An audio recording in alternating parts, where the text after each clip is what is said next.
ತುಂಬ ಜನ ಕೇಳ್ತಾರೆ, ಸರ್ ಎರಡೂ ಸರ್ಜರಿ ಒಂದೇ ಟೈಮಲ್ಲಿ ಮಾಡ್ಬೋದಾ? ನನ್ನ ಫ್ರೆಂಡ್ ರೀಸೆಂಟಾಗಿ ಹರ್ನಿಯಾ ಸರ್ಜರಿ ಮತ್ತು ಪ್ರಾಸ್ಟೇಟ್ ಸರ್ಜರಿ ಎರಡೂ ಒಟ್ಟಿಗೆ ಮಾಡಿಸ್ಕೊಂಡ್ರು, ಅದೇ ಥರ ಈ ಇಂಪ್ಲಾಂಟ್ ಮತ್ತು ಪ್ರಾಸ್ಟೇಟ್ ಸರ್ಜರಿ ಒಟ್ಟಿಗೆ ಮಾಡ್ಬೋದಾ ಅಂತ. ಸೊ ಅದನ್ನು ಎಕ್ಸ್ಪ್ಲೈನ್ ಮಾಡ್ತೀನಿ. ಸೊ ಪ್ರಾಸ್ಟೇಟ್ ಪ್ರಾಬ್ಲಮ್ ಯಾವಾಗ ಬರೋದು ಅಂದರೆ ಯೂಶ್ವಲಿ ಏಜ್ ಆಗ್ತಾ ಆಗ್ತಾ ಪ್ರಾಸ್ಟೇಟ್ ಎನ್ಲಾರ್ಜ್ ದಪ್ಪ ಆಗೋದ್ರಿಂದ ಯೂರಿನ್ ಸ್ಪೀಡ್ ಕಮ್ಮಿ ಆಗುತ್ತೆ, ಟ್ಯಾಬ್ಲೆಟ್ಸಲ್ಲಿ ಇಂಪ್ರೂವ್ ಆಗ್ತಿಲ್ಲ ಯೂರಿನ್ ಸ್ಪೀಡ್ ಅಂದರೆ ಅವಾಗ ಯೂಶ್ವಲಿ ಪ್ರಾಸ್ಟೇಟ್ ಸರ್ಜರಿ ಸಜೆಸ್ಟ್ ಮಾಡ್ತಾರೆ. ಸೊ ಏಜ್ ಆಗ್ತಾ ಆಗ್ತಾ ಒಂದು ಪ್ರಾಸ್ಟೇಟ್ ದೊಡ್ಡದಾಗುತ್ತೆ, ಯೂರಿನ್ ಪ್ರಾಬ್ಲಮ್ಸ್ ಆಗುತ್ತೆ.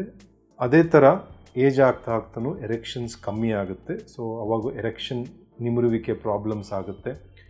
ಕೆಲವರು ಟ್ಯಾಬ್ಲೆಟ್ಸ್ ತೊಗೊಳೋದ್ರಿಂದ ಹೆಲ್ಪ್ ಆಗುತ್ತೆ, ಸ್ವಲ್ಪ ವರ್ಷ ನಡೀತಾ ಇರುತ್ತೆ, ಆಮೇಲೆ ಟ್ಯಾಬ್ಲೆಟ್ಸು ಇಂಜೆಕ್ಷನ್ಸ್ ಏನು ಹೆಲ್ಪ್ ಆಗಲ್ಲ, ಆವಾಗ ಪೀನಲ್ ಇಂಪ್ಲಾಂಟ್ ಸರ್ಜರಿ ಬೇಕಾಗುತ್ತೆ. ಸೊ ಎರಡೂ ಒಟ್ಟಿಗೆ ಮಾಡೋದು ಒಳ್ಳೆಯದಲ್ಲ. ಯಾಕಂದರೆ ಪೀನಲ್ ಇಂಪ್ಲಾಂಟ್ಸ್ಗೆ ನಮಗೆ ಫುಲ್ ಸ್ಟೆರೈಲ್ ಎನ್ವಿರಾನ್ಮೆಂಟ್ ಬೇಕಾಗುತ್ತೆ. ಅಂದರೆ ಪೀನಲ್ ಇಂಪ್ಲಾಂಟ್ ಮಾಡಿದಾಗ ನಮಗೇನೂ ಸ್ವಲ್ಪನೂ ಇನ್ಫೆಕ್ಷನ್ಸ್ ಆಗಲಿ, ಯೂರಿನಿಂದ ಕಂಟ್ಯಾಮಿನೇಷನ್ ಆಗಬಾರ್ದು.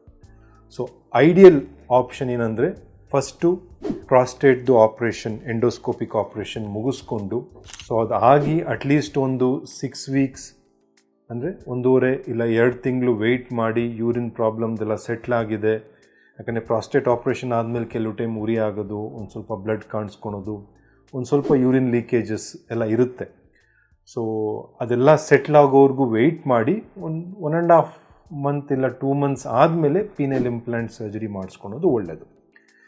ವೆರಾಸ್ ಹರ್ನಿಯಾ ಸರ್ಜರಿ ಅದು ಡಿಫ್ರೆಂಟ್ ಇರುತ್ತೆ. ಅದರಲ್ಲೂ ಮೆಶ್ ಅದು ಒಂಥರ ಇಂಪ್ಲಾಂಟೇ, ಬಟ್ ಏನಂದರೆ ಅದೇ ಬೇರೆ ಪ್ಯಾಸೇಜಲ್ಲಿರುತ್ತೆ, ಅದೇ ಬೇರೆ ಕಡೆ ಇರುತ್ತೆ, ಮತ್ತು ಈ ಪ್ರಾಸ್ಟೇಟೇ ಬೇರೆ ಟ್ರ್ಯಾಕಿಂದ ನಾವು ಆಪ್ರೇಟ್ ಮಾಡೋದು.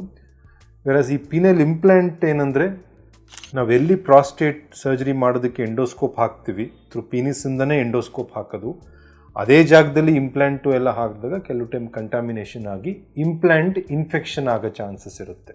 ಸೊ ಅದಕ್ಕೆ ಅದನ್ನು ರೆಡ್ಯೂಸ್ ಮಾಡೋದಕ್ಕೆ ಯೂಶ್ವಲಿ ನಾವು ಪ್ರಾಸ್ಟೇಟ್ ಸರ್ಜರಿ ಮತ್ತು ಪೀನಲ್ ಇಂಪ್ಲಾಂಟ್ ಸರ್ಜರಿ ಎರಡು ಜೊತೆಗೆ ಮಾಡಲ್ಲ. 1.5 to 2 ಮಂತ್ಸ್ ಆದಮೇಲೆ ಮಾಡಿಸ್ಕೊಳೋದು ಒಳ್ಳೆಯದು.